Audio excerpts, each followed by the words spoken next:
ในวันที่7เมษายน2025นี้สหายพลจัตวาห่วงวันศรีหัวหน้าแม่ทัพ15กระทรวงป้องกันประเทศสาธารณรัฐสังคมนิยมเวียดนามพร้อมด้วยคณะได้เดินทางเยี่ยมยามเฮ็ดเวียกและอวยพรปีใหม่ลาวพุทธศักราช2568อยู่นครหลวงเวียงจันทน์โดยการต้อนรับของสหายพลจัตวาสมพงษ์แพงปัญญาหัวหน้ากลุ่มก่อสร้างฮักฐานกลุ่มใหญ่การเมืองกองทัพคณะรับผิดชอบเวียกงานก่อสร้างฮักฐานการเมืองพัฒนาชนบทรอบด้านกระทรวงป้องกันประเทศแห่งสาธารณรัฐประชาธิปไตยประชาชนลาวพร้อมคณะสหายพลจัตวาสมพงษ์แพงปัญญาหัวหน้ากลุ่มก่อสร้างฮักฐานกลุ่มใหญ่การเมืองกองทัพคณะรับผิดชอบเวียกงานก่อสร้างฮักฐานการเมืองพัฒนาชนบทรอบด้านกระทรวงป้องกันประเทศแห่งสาธารณรัฐประชาธิปไตยประชาชนลาว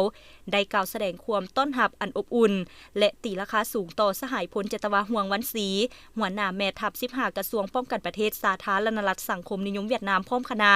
ที่ได้เดินทางมาเยี่ยมยามและเฮ็ดเวียกกับกลุ่มก่อสร้างฮักฐานในครั้งนี้ซึ่งเป็นการพันขยายการพัวพันหัวมือของ2กระทรวงป้องกันประเทศเวียดนามลาวก็คือแม่ทัพ15กระทรวงป้องกันประเทศสาธารณรัฐสังคมนิยมเวียดนามและกลุ่มก่อสร้างฮักฐานกลุ่มใหญ่การเมืองกองทัพประชาชนลาว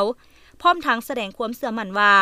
บรรดาเนื้อในที่ส่งไฟพวกเฮาได้เอกภาพกันนั้นจะพร้อมกันจะตั้งปฏิบัติให้มีผลสำเร็จอันจุบงามโอกาสนี้สหายพลจัตวาห่วงวันศรีหัวหน้าแม่ทัพ15กระทรวงป้องกันประเทศสาธารณรัฐสังคมนิยมเวียดนามก็ได้แสดงความขอบอกขอบใจต่อสหายพลจัตวาสมพงษ์แพงปัญญาหัวหน้ากลุ่มก่อสร้างฮักฐานกลุ่มใหญ่การเมืองกองทัพพร้อมคณะ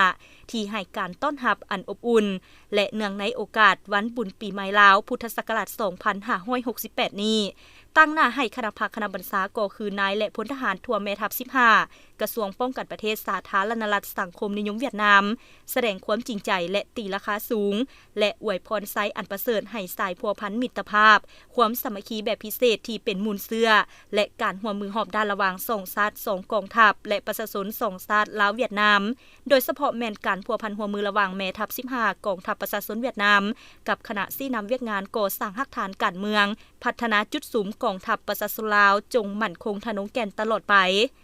ในโอกาสเดียวกันสหายพลจัตวาห่วงวันศรีหัวหน้าแม่ทัพ15กระทรวงป้องกันประเทศสาธารณรัฐสังคมนิยมเวียดนามพร้อมคณะก็ได้เดินทางไปเฮ็ดเวียกและอวยพรบุญปีใหม่ลาวนำคณะซี่นำหัวมือพัฒนาจุดสูงบริเวณชายแดนลาวเวียดนามโดยการต้อนรับฝ่ายลาวโดยสหายพลจัตวาศรีพรไซคำทองเวินหองหัวหน้ากลุ่มใหญ่เสนาธิการกองทัพประชาชนลาวพร้อมคณะภายหลังสำเร็จการพบปะเฮ็ดเวียกแล้วก็ได้เดินทางไปอวยพรบุญปีใหม่พุทธศักราช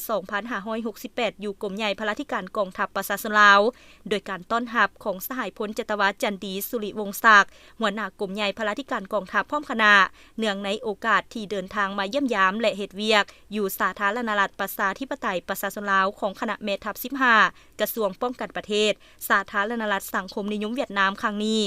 ก็ได้มีพิธีบาทสีสู่ขวัญรับพรปีใหม่ผูกคอต่อแขนและหุดส่งน้ำให้พรด้วยบรรยากาศฟดฟื้นมวลซืนตามฮีตของประเพณีลาวที่เคยปฏิบัติกันมาแต่บู่ฮานกาล